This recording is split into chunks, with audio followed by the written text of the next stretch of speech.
శ్రోతలకు నమస్కారం. ఇప్పుడు నేను కాశీయాత్ర కథల నుంచి 8వ మజిలీ కథను చదివి వినిపించబోతున్నాను. ఈ కథలో రత్నసిద్ధుడు, గోపాలుడు 8వ మజిలీకి చేరుకున్నారు. వంట సరుకుల నిమిత్తం అంగడికి పోయిన గోపాలుడికి ఒక విచిత్రం కనపడింది. దారిలో అతను ఒక అందమైన విగ్రహాన్ని చూశాడు. అది శిలతో చేశారో లేక చెక్కతో చేశారో మట్టితో చేశారో అతనికి అర్థం కాలేదు. చూడటానికి అది సజీవంగా ఉన్న ఒక పురుషుని వలె ఉన్నది, కానీ ప్రాణం లేదు. పోనీ చెప్పుకుందామా అంటే దేవతా విగ్రహము కాదు, ఉత్సవాలు చేస్తున్నారు. దాని కథను ఎవరిని అడిగినా చెప్పలేదు. అందువలన అతను వేగంగా రత్నసిద్ధుని వద్దకు వచ్చి తాను చూసినదంతా చెప్పి, స్వామి, మీకు అన్నీ తెలుసు కదా, మీరు చెప్తే నాకు ఆ కథంతా వినాలని ఉంది, త్వరగా చెప్పండి అని అడగగా రత్నసిద్ధుడు నవ్వుతూ, నాయనా, నీకు కథలంటే చాలా ఇష్టంగా ఉంది. అంగడికి వెళ్ళిన వాడివి సరుకులు కొని తీసుకుని రావచ్చు కదా, భోజనమైన తరువాత చెప్పుకునేవాళ్ళము కదా అని వాడిని బతిమాలి ఎలాగో అంగడికి పంపించి సరుకులు తెప్పించి వంట ముగించి భోజనం చేసిన తరువాత చల్లగా ఒక ప్రదేశంలో చెట్టు కింద కూర్చుని ఆ మణిప్రభావం వలన కథనంతా తెలుసుకుని రత్నసిద్ధుడు ఇలా చెప్పసాగాడు. కృష్ణరాయల కథ. పూర్వం ఆంధ్రదేశాధీశ్వరుడైన నరసింహరాయలు రాజ్యం చేస్తూ ఉండగా హఠాత్తుగా అతని ప్రధాని దుర్మరణం చెందాడు. తగిన మంత్రి లేకుండా రాజ్యం చేయటం చాలా కష్టమని భావించిన నరసింహరాయలు ఎక్కడైనా ఒక మంత్రి కావాలంటూ సమర్థులైన వారి కోసం దేశాల చాటింపులు వేయించాడు. ఎక్కడెక్కడి నుంచో తెలివైన వారు, బుద్ధి కుశలత గలవారు వచ్చి ఆ ఉద్యోగం కోసం ప్రయత్నించారు. కానీ వారిని ఎవరినీ ఆ పదవి వరించలేదు. తీవ్రంగా ఆలోచించిన మీదట నరసింహరాయలకు ఒక ఉపాయం స్ఫురించింది. ఆయన ఒక పలక మీద ఒక గీతను గీసి రాజభటులకు ఇచ్చి, అందరినీ గ్రామాన అడగండి, ఈ గీతను ఎవరైతే చెరపకుండా చిన్నది చేస్తారో వారిని పల్లకి ఎక్కించి నా సమక్షానికి తీసుకుని రండి అని పంపించాడు. భటులు ప్రతి గ్రామము తిరిగారు, అందరినీ అడిగారు.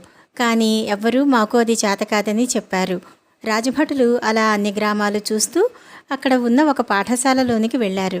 అక్కడ ఉన్న గురువు గారికి ఆ పలకను చూపించి సమస్య గురించి చెప్పగా ఆయన ఎంత ఆలోచించినా చెరపకుండా గీతను చిన్నది చేయగల ఉపాయం స్ఫురించలేదు.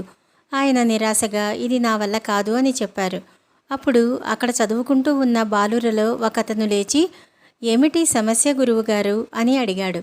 అప్పుడు గురువు సమస్యను వివరించగా అతను చిన్నగా నవ్వి, ఇది చాలా తేలిక, నేను చేసి చూపిస్తాను అని పలకను తీసుకుని ఆ చిన్న గీత పక్కనే ఒక పెద్ద గీతను గీశాడు. బాలుడు గీసిన గీత పక్కన నరసింహరాయలు గీసిన గీత చెరపకుండానే చిన్నదిగా కనిపించింది. చెక్కు పరిష్కారం చెప్పిన ఆ బాలుడి వయసు 16 సంవత్సరాలు. అతని పేరు తిమ్మరసు. రాజభటులు చాలా సంతోషించి, రాజాజ్ఞ కనుక తమరు పల్లకి ఎక్కి రాజభవనానికి రావలసింది అని చెప్పారు. గురువుగారు తిమ్మరసు యొక్క అమోఘమైన తెలివితేటలను మెచ్చుకుని ఈ విధంగా అన్నారు, నాయనా, నువ్వు వయసులో చిన్నవాడివి. నీకు ఎప్పుడైనా మరలా ధనము సంపాదించే అవకాశం ఉన్నది. నేనా బహుకుటుంబీకుడిని. రాజుగారు నీకు మంచి బహుమానం ఇవ్వగలరు. నేను కనుక నీ స్థానంలో వెళ్ళినట్లయితే ఆ బహుమానం నాకు లభించి నా కుటుంబానికి ఆసరా అవుతుంది. నువ్వు గురుదక్షిణగా ఇవ్వటం న్యాయం కదా అని అడగటంతో తిమ్మరసు దానికి సంతోషంగా ఒప్పుకున్నాడు.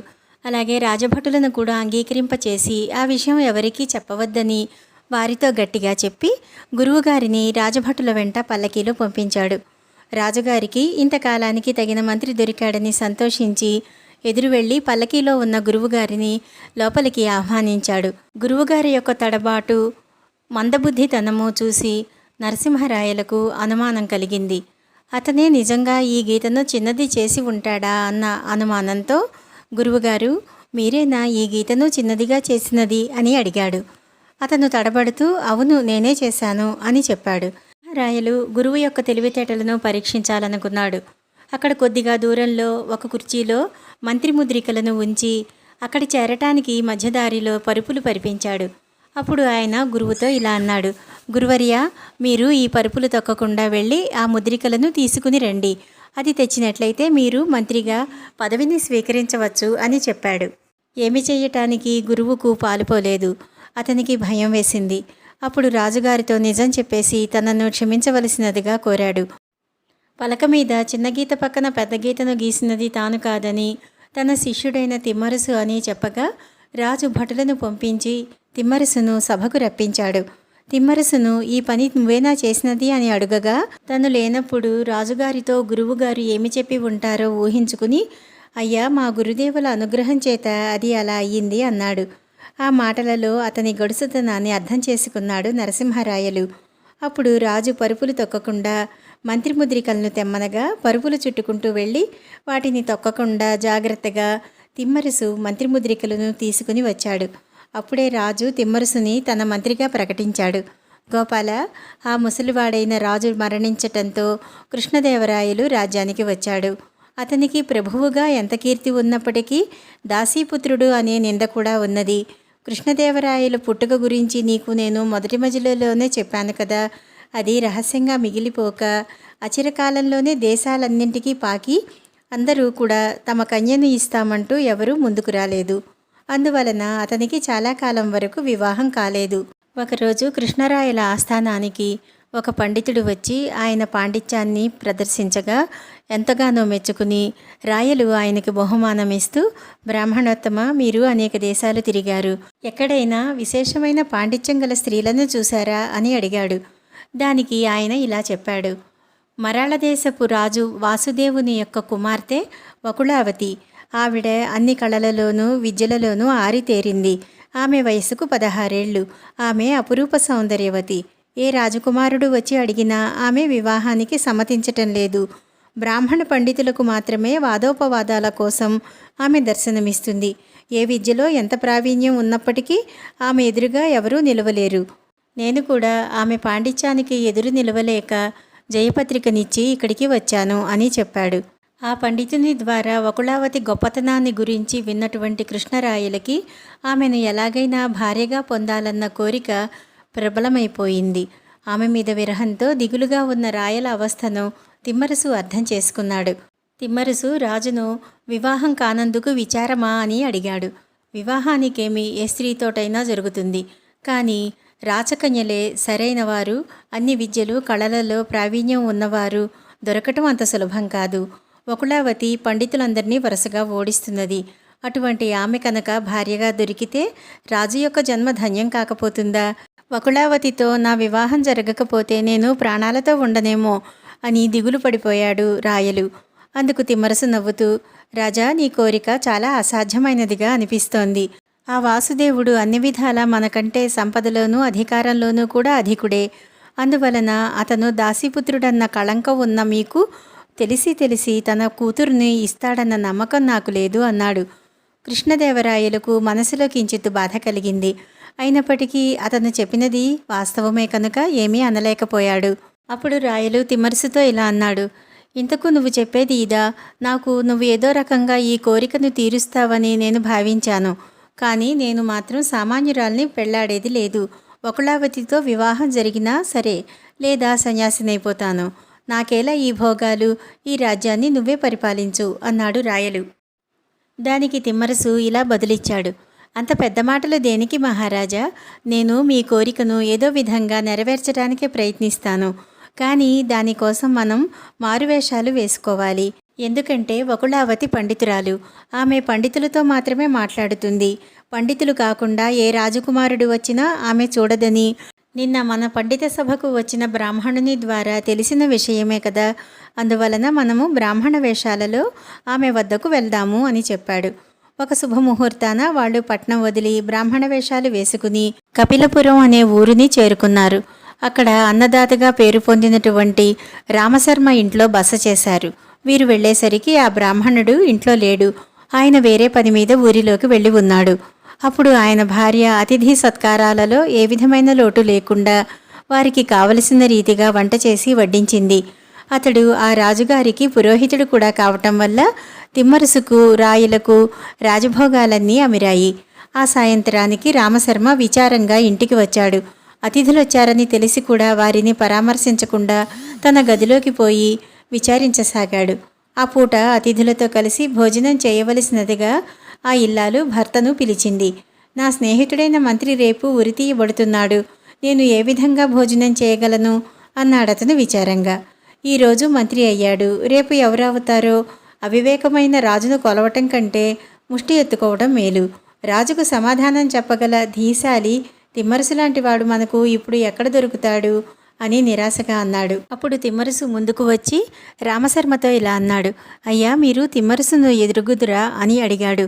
దానికి రామశర్మ, ఆయనను నేను చూడలేదు, కానీ ఆయన తెలివితేటలను గురించి, ఆయన ఏ విధమైన చిక్కు సమస్యలనైనా పరిష్కరించే విధానం గురించి అందరి ద్వారా నేను విని ఉన్నాను. మొన్నటి రోజున మా మహారాజు నా ఆప్తమిత్రుడైన మంత్రి గారికి 3 ప్రశ్నలు ఇచ్చి 4 నాటికి సమాధానాలు కావాలి, వాటికి సరి అయిన సమాధానం చెప్పకపోతే ఉరి తీయిస్తాను అని చెప్పాడు. ఇటువంటి ప్రశ్నలకు ఆయనైతేనే జవాబు చెప్పగలడని మా నమ్మకం. కానీ ఆ మంత్రి గారిని, అంటే తిమ్మరసు గారిని కలిసే వ్యవధి ఏది? రేపే 4వ రోజు. మహామంత్రి నాకు ప్రాణమిత్రుడు. ఆయన ప్రాణం అపాయంలో ఉండగా నేను భోజనం చేయలేను. అతిథులైన మీరు భోజనం లేకుండా నిరాహారం ఉండరాదు. అందువలన మీరు భుజించండి అన్నాడు రామశర్మ. అప్పుడు బ్రాహ్మణ వేషంలో ఉన్న రాయలు రామశర్మతో ఇలా అన్నాడు. అయ్యా, మీరు చింతించకండి. ఈయన తిమ్మరుసుకు ప్రాణమిత్రుడు, తిమ్మరుసుకు సహాధ్యాయి. అతని తెలివితేటలలో తిమ్మరుసుకు ఏమాత్రమూ తీసిపోడు. అందువలన మీకు వచ్చిన సమస్యను ఇతను పరిష్కరించగలడు. ఇంతకు మీ మహారాజు గారు వేసిన ప్రశ్నలు ఏవి? దయచేసి చెప్పండి అన్నాడు. ఆ మాటలు విన్నాక రామశర్మకు కొంచెం సంతోషం కలిగింది. తన సమస్యను వారు తీరుస్తారేమోనన్న ఆశ కలిగింది. అప్పుడు వారికి వందనం చేసి, అయ్యా వినండి, మా మంత్రి గారిని రాజుగారు వేసిన ప్రశ్నలు చెబుతాను. భగవంతుడు ప్రతిరోజు ఏమి చేస్తూ ఉంటాడు? నక్షత్రాలు ఆకాశంలో మొత్తం ఎన్ని ఉంటాయి? భూమికి మధ్యభాగం ఎక్కడ ఉంది? ఈ 3 ఒకదానికైనా మంత్రికి కానీ వేరే ఎవరికి కానీ జవాబు తెలియదు. ఆయన భార్యాబిడ్డలు చుట్టూ చేరి ఏడుస్తూ ఉంటే మంత్రి విచారంగా కూర్చున్నాడు. అది చూడలేక నేను ఇంటికి తిరిగి వచ్చాను. మీరు వీటికి జవాబులు చెప్పి మంత్రిగారి ప్రాణం కాపాడినట్లయితే మీ అంత పుణ్యాత్ముడు ఇంకొకడు ఉండడు అన్నాడు. అయ్యా, నేను జవాబులు చెబుతాను. భోజనం చేశాక మీ మంత్రి గారిని ఇక్కడకు తీసుకుని రండి అని తిమ్మరసు చెప్పగా ఆ బ్రాహ్మణుడు సంతోషించి అతిథులతో కలిసి భోజనం పూర్తి చేసి తన మిత్రుడైన మంత్రిని తీసుకుని వచ్చాడు. మంత్రి తనకొచ్చిన ఆపద గురించి చెప్పిన తరువాత తిమ్మరసు, రాజు మిమ్మలను అడిగిన ప్రశ్నలకు సమాధానాలు మాటలతో చెప్పటానికి వీలైనవి కావు, అవి చేసి చూపించాలి. మీరు రాజుగారి ఆస్థానానికి రేపు యథావిధిగా వెళ్ళండి. వారి ప్రశ్నలకు జవాబులు సామాన్య లౌకికులైన వారెవరూ చెప్పలేరని, అందువలన వీటికి జవాబులు చెప్పే నిమిత్తం తన తరఫున ఒక బ్రాహ్మణుని నియమించానని, అతను చెప్పగలడని, రాజు అనుమతించినట్లయితే పిలిపిస్తానని చెప్పి నన్ను పిలిపించండి. తర్వాత ఏమి చేయాలో నేను చూసుకుంటాను అని తిమ్మరసు బోధపరిచాడు. ఆ మర్నాడు రాజు సభ తీర్చాడు. సరిగ్గా బ్రాహ్మణుని రూపంలో ఉన్న తిమ్మరసు చెప్పినట్లే ఆ మంత్రి నిండు సభలో పలికాడు. ఏది, ఆ బ్రాహ్మణుణ్ణి రప్పించండి అన్నాడు రాజు దర్పం ఒలకపోస్తూ.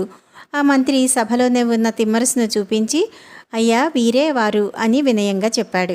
రాచఠీవితో పాటు బ్రాహ్మణ తేజస్సు కూడా మూర్తిభవించినట్లు ఉన్న ఆ బ్రాహ్మణ వేషధారిని చూసి, నా ప్రశ్నలకు మీరు సమాధానాలు ఇవ్వగలరా అని అడిగాడు. మరొకసారి చెప్పండి అన్నాడు తిమ్మరసు. రాజు ఆ ప్రశ్నలను మరలా వినిపించాడు. మీ ప్రశ్నలు సామాన్యమైనవి కావు మహారాజా. ఒకే రోజు 3ంటికి సమాధానం ఇవ్వటం కష్టం. అందువలన ఒక్కొక్క రోజు ఒక్కొక్క జవాబు ఇస్తాను. ఇవాళ ఏ ప్రశ్నకు జవాబు చెప్పాలి మీరే నిర్ణయించండి అన్నాడు తిమ్మరసు. మీరు చెప్పినది కూడా బాగానే ఉంది బ్రాహ్మణోత్తమ. ఈరోజు భగవంతుడు నిరంతరం ఏమి చేస్తూ ఉంటాడు అనే ప్రశ్నకు సమాధానం ఇవ్వండి అన్నాడు రాజు. మహారాజా, సకల లోక నిర్మాణ చతురుడు రక్షకుడు అయినవాడు భగవంతుని దినచర్య చెప్పటం సామాన్యమైన అంశం కాదు. భగవంతుని అంశతో జన్మించిన మీ అలంకారాలు నాకిచ్చి, నా వస్త్రాలు, నా నగలు మీరు ధరించి, మీ సింహాసనం మీద నన్ను కూర్చోపెట్టి నా ఎదుట మీరు నిలబడండి. అప్పుడు ఆ భగవంతుని యొక్క దినచర్య చెప్పటానికి నాకు వీలవుతుంది అన్నాడు. రాజు తిమ్మరసు చెప్పినట్లే చేశాడు. అప్పుడు తిమ్మరసు సింహాసనం మీద కూర్చుని ఇలా అన్నాడు. రాజా, ఇంతకు ముందు నేను ఎలా ఉన్నాను, ఎక్కడ ఉన్నాను? మీరు ఎలా ఉన్నారు, ఎక్కడ ఉన్నారు? ఇప్పుడు మన ఇద్దరం ఎలా ఉన్నాము? ఒక సామాన్య పేద బ్రాహ్మణుడైన నేను కిరీటము, మంది మార్బలం ఉన్న అలంకారాలు, చీనాంబరాలు ఉన్న మహారాజుని అయ్యాను. ఒకప్పుడు రాజుగా ఉన్న మీరు బీద బ్రాహ్మణులయ్యారు. భగవంతుడు నిరంతరం ఇలాగే ఒక్కొక్కరిని ఒక్కొక్క సమయంలో బీదవారిని ధనికులుగా, ధనికులని బీదవారిగా, ఏమీ లేని వారిని ఇంకొకలాగా చేస్తూ ఉంటాడు. ఆ దైవలీల ఫలితమే అల్పులు గొప్పవారిగా, గొప్పవారు తక్కువ వారిగా మారుతూ ఉంటారు. ఇంకా వివరంగా చెప్పాలంటే సముద్రాన్ని దిబ్బగా, ఇసుక దిబ్బని సముద్రంగా, మేరువుని అణువుగా, గడ్డిపరకని వజ్రంగా, వజ్రాన్ని గడ్డిపరకగా, ఇలా అగ్నిపర్వతాన్ని మంచుఖండంగా మారుస్తూ ఉంటాడు. ఆ భగవంతునికి అనేక కోట్ల నమస్కారాలు. ఇదే భగవంతుని యొక్క దినచర్య అన్నాడు తిమ్మరుసు. తిమ్మరుసు యుక్తిగా చెప్పిన సమాధానం రాజుకు నచ్చింది. తన వస్త్రాలు, కిరీటం తీసుకుని మంత్రితో ఆ విప్రవేశధారిని సగౌరవంగా బసకు పంపించాడు. మరునాడు రాజు నక్షత్రముల సంఖ్య ఎంత అనే ప్రశ్నకు సమాధానాన్ని అడుగగా ఆ వేషంలోనే ఉన్న తిమ్మరుసు తన అంగవస్త్రంలో మూటకట్టిన ఇసుకను రాజు ఎదుట పోశాడు. రాజా, ఈ ఇసుక రేణువులు ఎన్ని ఉన్నాయో నా ఆకాశంలో నక్షత్రాలు అన్ని ఉన్నాయి. మీరు ఒక్క రేణువు కూడా తప్పకుండా లెక్క పెట్టండి, నేను కూడా లెక్క సరిగా చెబుతాను అన్నాడు. రాజుకు మనసులోనే ఆ పని ఎంత అసాధ్యమో అర్థమయ్యింది.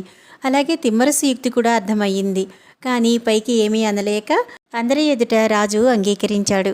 3వ రోజున ఒక స్థలాన్ని నిర్దేశించి ఆ స్థలంలో ఒక స్తంభాన్ని పాతించమని మంత్రితో చెప్పి తాను సభకు ఆలస్యంగా వచ్చాడు. రాజు అతని రాక కోసం ఎదురుచూస్తూ ఈరోజు ఎందుకు ఇంత ఆలస్యమయ్యింది, భూమికి మధ్యభాగం ఎక్కడా అని అడిగాడు. భూమి అనంతం కదా, దానిని చూపటానికి నేను ప్రత్యేకమైన పూజలు చేసి రావటంలో ఆలస్యమయ్యింది. ప్రభువు వారు క్షమించాలి. భూమి మధ్యభాగం ఎక్కడున్నది నేను చెప్పటం కంటే మీకు స్వయంగా చూసి తెలుసుకోవచ్చు. నాతో రాజువారు తప్ప ఇంకెవరూ రాకూడదు, నడిచి రావాలి, ఆ వాహనాలు ఎక్కకూడదు అన్నాడు తిమ్మరుసు. భూమి మధ్యభాగాన్ని చూడాలన్న కుతూహలంతో రాజు తిమ్మరుసు వెంట బయలుదేరాడు. తిమ్మరుసు కావాలని రాజును ఎర్రటి ఎండలో ఇసుకదారులలో నడిపిస్తూ ఉంటే రాజుకు పైన నెత్తి మాడుతూ కింద కాళ్ళు కాలుతూ అలసట, ఆయాసం వచ్చేశాయి. కొంత దూరం నడిచిన తరువాత ఇంక నేను నడవలేను, చాలా శ్రమగా ఉంది అన్నాడు. దగ్గరకు వచ్చేసాం మహారాజా, ఓర్చుకోండి అంటూ ఎప్పటికప్పుడు ఇంకా దగ్గరకు వచ్చేసామని ఊరిస్తూ 2 జాములు దాటే వరకు అలా నడిపిస్తూనే ఉన్నాడు. కాసేపు విశ్రామిద్దామన్న రాజు ప్రతిపాదన తిరస్కరిస్తూ ఏమాత్రం ఆగినా మంత్రశక్తికి అంతరాయం వచ్చి అది పని చెయ్యదు అని బెదిరిస్తూ భూమి నాభి అంత సులువుగా కనిపిస్తుందా, ఇప్పుడు మంత్రశక్తి మంచి పట్టు మీద ఉంది, తిరిగి ఇంటికి చేరనివ్వదు అంటూ మరింత భయపెట్టసాగాడు. పూర్తిగా ఓపిక నశించిన రాజు ఇక నా వల్ల కాదు, నన్ను క్షమించు అంటూ తిమ్మరుసు కాళ్ల మీద పడ్డాడు. రాజా, ఇతరుల ప్రాణాలు మాత్రం నీ ప్రాణాలు లాంటివి కావా? అసాధ్యపు ప్రశ్నలు వేసి వారిని జవాబు చెప్పలేదంటూ చంపించాలనుకోవటం మూర్ఖత్వం కాదా? ఇంకెప్పుడు ఎవరిని ఇలా బాధించిందని ప్రమాణం చేస్తే కొద్దిసేపటిలో ఈ ఆపద తొలగిస్తాను అని అన్నాడు తిమ్మరుసు. రాజు, నాకు బుద్ధి వచ్చింది, ఇంకా ఎవరిని ఇటువంటి ప్రశ్నలు అడగను, నీ దేవత సాక్షి అని ప్రమాణం చేశాడు.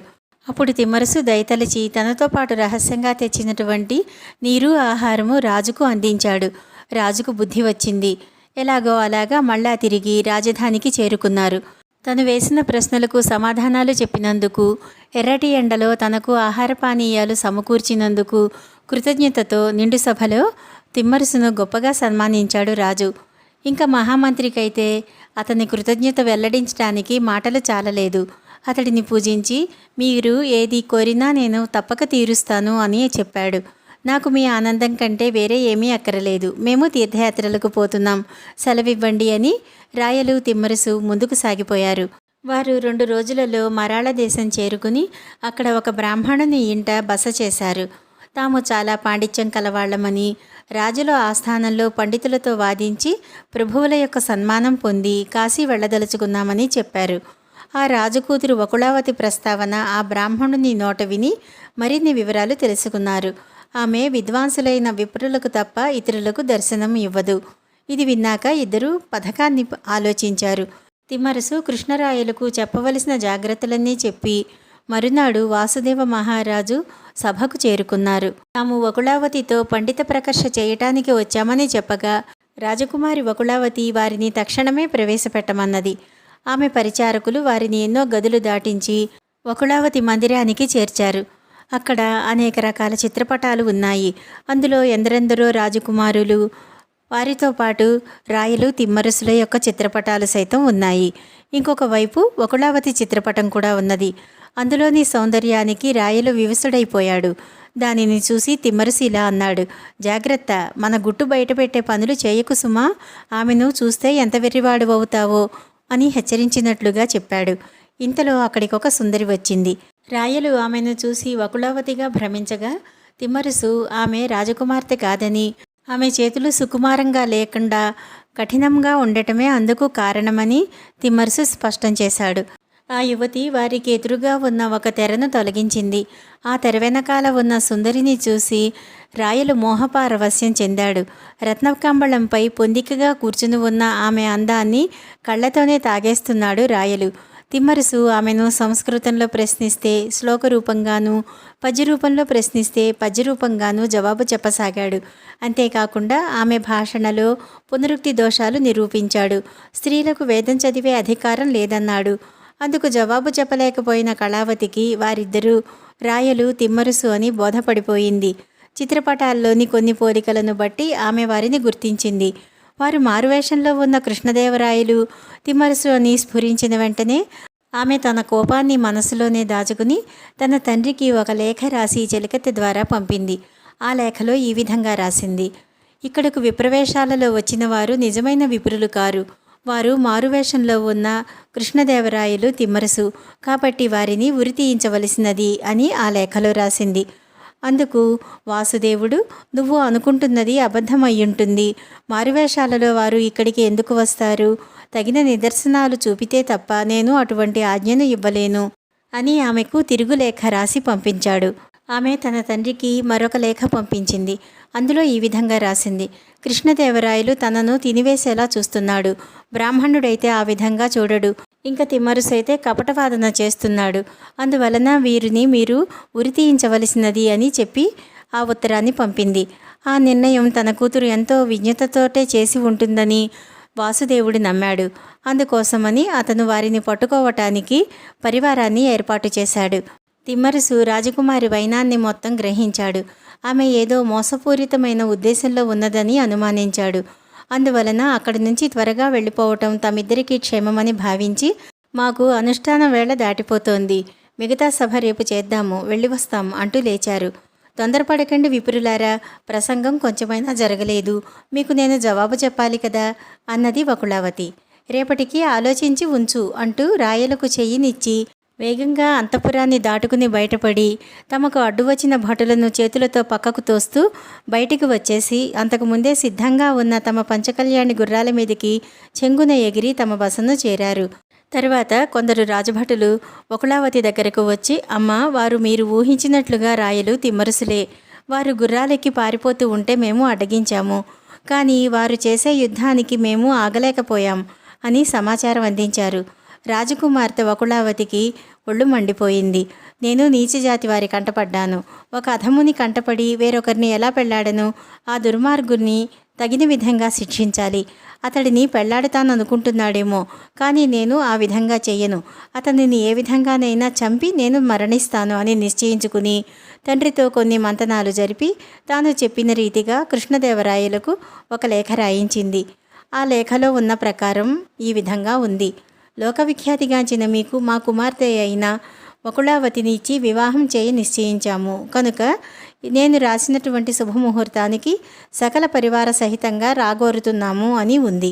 రాయలు ఆ లేఖలో ఉన్న విషయాన్ని నిజంగానే భ్రమించాడు. కానీ తిమ్మరుసు ఆ విషయాన్ని నమ్మలేదు. వారు నిన్ను వంచాలని చూస్తున్నారు. అయినా దీనికి జవాబు చెప్పాలి కనుక ఒక లేఖను ఈ విధంగా రాయించాడు. వాసుదేవ భూపాలుడు పంపిన శుభలేఖకు ఎంతగానో సంతోషించి శ్రీకృష్ణదేవరాయలు వ్రాయినది ఏమనగా, మీ కన్యను మేము స్వీకరిస్తాము, వివాహం చేసుకుంటాము, కానీ పెళ్లికి రావటం మాకు ఆచారం కాదు. అందువలన మా కత్తిని పంపుతున్నాము. ఆ క్రియలన్నీ కత్తికి చూసుకున్నట్లుగా భావించగలరు అని ఆ లేఖలో ఉంది. అది చూసి రాజకుమార్తె వకుళావతి, ఏమీ ఈ తిమ్మరుసు చతురత కానిమ్ము, ఇప్పటికి దాటిపోయామని అనుకుంటున్నారేమో అని మళ్ళీ మరొక లేఖ రాయించింది. మీ ఆజ్ఞానుసారంగా కత్తికి పెళ్లి జరిపించడం అయ్యింది. ఇది వసంతకాలం కనుక ఆ పైన జరగవలసిన కార్యం జరిపించుకొనుటకు మీరు ఇక్కడికి రాగలరు అని తండ్రి పేరుతో మళ్ళీ మరొక లేఖను పంపింది. ఇది చదివిన రాయలు మొదట ఉత్సాహపడినప్పటికీ తిమ్మరుసు అతనిని వారించాడు. మహారాజా, మీరు వ్యామోహానికి గురి అవుతున్నారు. ఆ లేఖలో రాసి ఉన్నదంతా నిజం కాదు, అది కపటం. ఏమి రాయాలో నేను చెప్తాను, నువ్వు చూస్తూ ఉండు. అయినప్పటికీ నీకు వకుళావతితో వివాహం తప్పకుండా జరిపిస్తాను అంటూ ఈ విధంగా లేఖ రాయించాడు. మీ శుభవర్తమానం చేరినది. రాజకార్యాలు కొన్ని ఉన్నందువలన మేము వెంటనే రాగల తీరిక లేదు. వీలు చూసుకుని జాబు రాయగలము. ఇది వాసుదేవునికి అందిన సమాధానం. ఇదే విధంగా కొద్ది కొద్ది మార్పులతో మరాళ దేశ ప్రభువు వాసుదేవునకు కృష్ణదేవరాయలకు మధ్య ఉత్తర ప్రత్యుత్తరాలు నడుస్తూ ఉన్నాయి. 2 సంవత్సరాల కాలం గడిచింది. కానీ విషయం ఏమీ ముందుకు జరగలేదు. కానీ లోకమంతా దేశ దేశాల రాయలు వకుళావతిని వివాహం చేసినట్లుగా బాగా ప్రచారంలోకి వచ్చింది. ఎలాగూ వచ్చిన పేరు రానే వచ్చింది కనుక తానే అక్కడకు వెళ్ళి పగ తీర్చుకోవాలని అనుకున్నది వకుళావతి. తన తండ్రి పేరిట లేఖ రాయించింది. మీకు రావటానికి కుదరని పక్షంలో మా చిన్నదానిని పంపుతున్నాము. లేకపోతే లోకనిందకు గురి అవ్వాల్సి వస్తుంది. మీకు వీలైన శుభముహూర్తానికి ఆమెను తీసుకుని వెళ్ళగలరు అని ఉత్తరం పంపింది. ఈడు వచ్చిన ఆడపిల్ల అత్తవారింట కదా ఉండాలి అని లోకులు అనుకోవటం సహజమే కనుక అందులో అభ్యంతరం చెప్పటానికి ఏమీ లేదు కనుక ఆలోచించి ఆమె అలా రాసింది. ఇక తప్పదు కనుక వాసుదేవ మహారాజు ప్రతిపాదనకు తమకు సమ్మతమైనదని లేఖను తిరిగి రాయించాడు తిమ్మరుసు. వకుళావతి దాసదాసీ జనాలని కట్న కానుకలని వెంట పెట్టుకుని అత్తవారింటికి బయలుదేరింది. ఆమె వస్తున్న విషయం తెలిసిన తరువాత తిమ్మరుసు తన బాల్య స్నేహితుడు ఒకతనిని విచిత్రమైన వస్తువులు చేయటంలో నేర్పరి అయిన చిత్రకారుడిని పిలిపించి రాయల వంటి విగ్రహాన్ని చేయించమని బోధించి అది ఎలా ఉండాలో కూడా నిర్దేశించి చెప్పాడు. ఆ శిల్పకారుడు అటువంటి ప్రతిమను రూపొందించగా దానిని ఒక గదిలో మంచంపై ఉంచారు. దాన్ని చూసిన వారికి కృష్ణదేవరాయలు నిద్రపోతూ ఉన్నాడని అనుకోవటం చాలా సహజమైన విషయం. అంత అందంగా ఆ శిల్పాన్ని నిర్మించాడు చిత్రకారుడు. అదే గదిలో ఒక మూల ఒక సొరంగం కూడా ఏర్పాటు చేశారు. అందులో ఉన్న వాళ్ళెవరికీ కనపడదు. కానీ ఆ గదిలో ఎవరు కాలు పెట్టినా ఏమేమి చేసినా అందులో ఉన్నవారికి కనిపిస్తుంది. అది ఇతరులకు తెలియదు. వకుళావతి విజయనగరంలో అడుగుపెట్టాక 2 నెలలు ఆలస్యం చేసి చివరికో రోజు ముహూర్తం పెట్టారు. ముహూర్త సమయానికి ముందుగా రాజభటులు ఆమెను నివాసం నుంచి తీసుకుని వచ్చారు. ఎట్టకేలకు వకుళావతి ఈ గదిలోనికి పోయి ఒక తలుపు వారన నిలబడింది. కృష్ణదేవరాయలు తిమ్మరుసు సొరంగంలోనే ఉండి ఆ గదిలో ఆమె ఏమి చేస్తుంది అని చూడసాగారు. వకుళావతి ఆ గదిలో ప్రవేశించి ఒక మూలన నిలబడింది. కృష్ణదేవరాయలు ఆ గదిలో మంచం మీద పడుకుని అరమోడుపు కళ్ళతో ఏదో ఆలోచిస్తూ ఉన్నాడని అనుకుని అతడెంతకు పిలవకపోవటంతో తానే ఆ మంచం వద్దకు వెళ్ళింది. కళ్ళు మూసుకుని ఉండటంతో గాఢంగా నిద్రపోతున్నాడు రాజు అనుకుంది. తన మడతల్లో దాచిన కత్తి తీసి ఆ విగ్రహం మీద వేటు వేసింది. విగ్రహం లోపల నింపి పెట్టిన వసంతం ఆమె కళ్ళలోకి చిందింది. అది ఎర్రని రంగులో ఉండటంతో రక్తమే చిందింది కాబోలు అనుకుని ఆమె సంతృప్తి పడింది. కళ్ళు తుడుచుకుంటూ కత్తిని కింద పడవేసింది. ఇంతలో తిమ్మరుసు రాయలు ఆమె వద్దకు వచ్చారు. తిమ్మరుసు ఆ కత్తిని తీసి పరీక్షించసాగాడు. రాయలు తిమ్మరుసు చేతి నుంచి కత్తిని తీసుకుని ఆమె మీదకు ఎత్తి, విశ్వాసఘాతకురాలా, మేము నీకు ఏమీ అపకారం చేశాము? నీవు బ్రాహ్మణులతో తప్ప మాట్లాడవని తెలిసి మేము నీతో వాదించటం కోసం బ్రాహ్మణ వేషాలలో వచ్చాము తప్ప నిన్ను మోసం చేయాలని మేము అనుకోలేదు. నన్ను చంపాలని ఎత్తిన కత్తితోనే నీ ప్రాణం తీస్తాను. నీకిప్పుడు అడ్డం రాగల వారెవరో చూస్తాను. దేవుణ్ణి ప్రార్థించుకో అన్నాడు కోపంగా.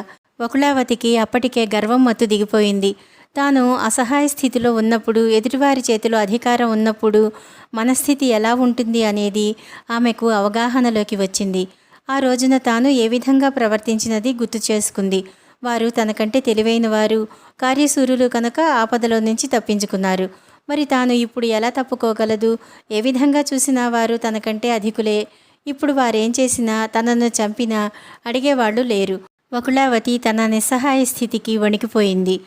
అప్పుడు ఆమె రాయల కాళ్ల మీద పడింది.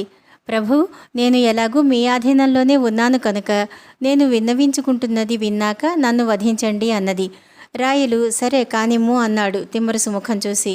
ప్రభు, మీరు నిష్పక్షపాతంగా ఆలోచించండి. నా మానాన నేను పండిత గోష్ఠులు జరుపుకుంటున్న దానిని. మీరే కదా మారువేషాలలో వచ్చి నా వ్రతభంగం కలిగించారు.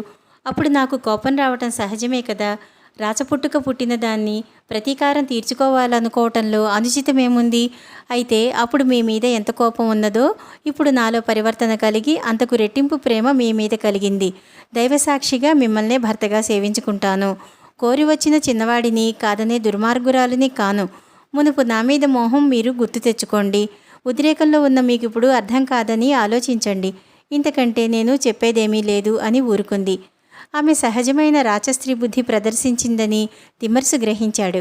ఆమె క్షమించదగినదే అని తీర్పు ఇచ్చి కొన్ని బుద్ధులు, మెలగవెలిసిన తీరుతెన్నులు చెప్పి రాయలకు వకుళావతికి వైభవంగా వివాహం చేయించాడు. ఆ తర్వాత కొన్నాళ్లకు రాయలవారి బొమ్మ చేసిన చిత్రకారుడొచ్చి విగ్రహం అతుకు ఎక్కడ ఉందో కనపడనంత జాగ్రత్తగా బాగుచేసి ఇవ్వగా రాయలు దానిని ఒక మందిరంలో ప్రతిష్ఠించాడు. దానికి నిత్యోత్సవాలు జరపమని ఒక అగ్రహారాన్ని దానం చేశాడు అని రత్నసిద్ధుడు గోపాలుడితో ఇలా అన్నాడు. అదే నీవు చూసిన విగ్రహం కథ. ఆ విగ్రహ నిర్మాణంలో ఏమి ఉపయోగించారో ఎవరికీ తెలియదు. కథ పూర్తయిపోయింది. గోపాల, ఇంక లెమ్ము, పొద్దెక్కింది కదా, మనం మళ్ళీ ప్రయాణం సాగించాలి అన్నాడు రత్నసిద్ధుడు. ఓంకారం జపిస్తూ గురువు, ఆయన వెనుకగా కావడి ఎత్తుకుని శిష్యుడు తరువాయి మజిలీ అయిన 9వ మజిలీ చేరారు. ఇంతటితో 8వ మజిలీ కథ సమాప్తం. తరువాయి కథ 9వ మజిలీలో తెలుసుకుందాము. నమస్కారం.